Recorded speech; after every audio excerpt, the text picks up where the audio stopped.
Hi friends, welcome to my channel my life my channel. ఈరోజు అయితే ఒక మంచి స్పెషల్ రెసిపీతో మేము ముందుకు వచ్చేసానండి.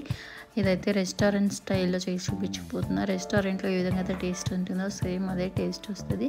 వీడియోని అయితే స్కిప్ చేయకుండా చివరి దాకా చూడండి. స్టెప్ బై స్టెప్ అయితే ఖచ్చితంగా ఫాలో అవ్వండి, అప్పుడే రెసిపీ మంచిగా వస్తుంది. ఇప్పుడైతే వీడియోలోకి వెళ్ళిపోదాము. ముందుగా రెసిపీ కోసము మీకు నచ్చిన వెజిటేబుల్స్ అన్ని ఇట్లా సన్నగా తరిగేసి వేసుకోండి. ఇక్కడైతే నేను క్యాలీఫ్లవర్ని అయితే వాటర్లో నానబెట్టండి. ఇదైతే మస్ట్ అండ్ షుడ్ చేయాల్సింది, దాంతో పురుగులు ఏమైనా ఉంటే కూడా చచ్చిపోతాయి. ముందుగా హాట్ వాటర్లోకి పసుపు ఉప్పు వేసి కాసేపు అది ఒక 10 minutes అయినా మినిమం హాట్ వాటర్లో నానబెట్టుకోవాలి. తర్వాత అవన్నీ వేసుకున్నాక కొద్దిగా సాల్ట్, ఉడకడానికి సరిపోయేంత వాటర్ వేసి కుక్కర్లో ఒక 1 whistle పెట్టుకున్నారంటే చాలు, మంచిగా ఉడికిపోతాయి వెజిటేబుల్స్ అన్నీ. ఇప్పుడైతే ఒక మసాలా పేస్ట్ చేసుకోవాలి. దానికోసం ఒక 1/4 cup దాకా పచ్చి కొబ్బరి, 6 దాకా జీడిపప్పు, మీ దగ్గర గసగసాలు ఉంటే కూడా వేసుకోండి, చాలా బాగుంటుంది. నా దగ్గర లేదు, స్కిప్ చేస్తాను. సగం వెల్లుల్లిగడ్డ, అలాగే 1 to 2 inches అల్లం ముక్క కూడా వేసుకొని 4 పచ్చిమిర్చి, 2 యాలకులు, 4 లవంగాలు, కొద్దిగా సోంపు, 1 inch కంటే తక్కువ దాల్చిన చెక్క, కొద్దిగా కసూరి మేతి, పుదీనా, కొత్తిమీర కూడా, అలాగే కొద్దిగా జీలకర్ర, ఒక 6-7 దాకా మిరియాలు, కొద్దిగా సాల్ట్ వేసి వీడియోలో చూపిస్తున్న విధంగా అయితే మీరైతే పేస్ట్ చేసుకోండి. ఎంత వీలైతే అంత ఫైన్గా అయితే పేస్ట్ చేసుకోండి, అప్పుడే బాగుంటుంది ఈ రెసిపీకి. సో ఇప్పుడైతే మన వెజిటేబుల్స్ చూద్దాము. 1 whistle పెట్టానంటే ఇప్పుడైతే వెజిటేబుల్ ఉడికిందా లేదా అనేది ఇక్కడ చెక్ చేద్దామండి.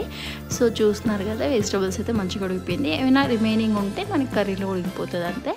సో ఇప్పుడైతే కర్రీ కోసం ముందుగా కడాయి పెట్టుకొని ఒక 1 to 2 tablespoon ఆయిల్ వేసుకొని, నేను తక్కువ వేసాను, మేము కొంచెం హెల్త్ కాన్షియస్ పైన ఫోకస్ చేస్తున్నాం. సో అది వేసాక కొద్దిగా సోంపు కూడా అందులో వేసేసుకొని ఒక పెద్ద ఆనియన్ ఇట్లా సన్నగా తరిగేసి అది కూడా వేసుకుంటున్నాను. అది కలర్ చేంజ్ అయ్యే వరకు, మరీ బ్రౌన్గా అవసరం లేదు, జస్ట్ కలర్ చేంజ్ అయ్యే వరకు ఇట్లా బాగా వేయించుకున్న తర్వాత ఈ రుబ్బి పెట్టుకునే మసాలా పేస్ట్ కూడా వేసేయండి. ఇదైతే కాస్త గట్టిగా ఉంది, అలాగే కలిపేమంటే మాడిపోతుంది కింద, అందుకని కొద్దిగా వాటర్ కూడా యాడ్ చేసి మళ్ళీ కలుపుతున్నాను. సో ఇట్లా కాసేపు అలాగే ఉడికించిన తర్వాత ఇప్పుడు ఒక 1 teaspoon ధనియాల పొడి, కొద్దిగా పసుపు, అలాగే కొద్దిగా సాల్ట్ వేసుకుంటున్నాను. కొద్దిగా గరం మసాలా కూడా, సాల్ట్ అయితే ఇప్పుడు జస్ట్ వేసాను, మళ్ళీ చూసి అడ్జస్ట్ చేసుకుందాము, ఎందుకంటే వెజిటబుల్స్ ఉడిపెట్టేటప్పుడు కూడా వేసుకున్నాం కాబట్టి. ఇప్పుడు మొత్తం అంతా బాగా కలిసేటట్టు కలుపుకున్న తర్వాత ఒక కాస్త పెద్దగా ఉంది టమాటా, దాన్ని ఇట్లా కట్ చేసి మీరు కావాలంటే మీరు మసాలా పేస్ట్లోకి కూడా వేసి రుబ్బుకోవచ్చు. నేను ఇలాగే వేసాను, అలా ఉంటే బాగుంటుంది కర్రీలో అనేసి అది వేసుకొని టమాటా బాగా మగ్గే వరకు అట్లా ఉడికించుకున్న తర్వాత ఇప్పుడు ఉడికిపెట్టుకునే వెజిటేబుల్స్ మొత్తం వేసేసి మొత్తం బాగా కలుపుకొని గ్రేవీ కోసం వాటర్ చూసుకొని అడ్జస్ట్ చేసుకోండి. తర్వాత మూత పెట్టేసి ఒక 5 to 10 minutes అయితే మంచిగా ఉడికించుకోండి.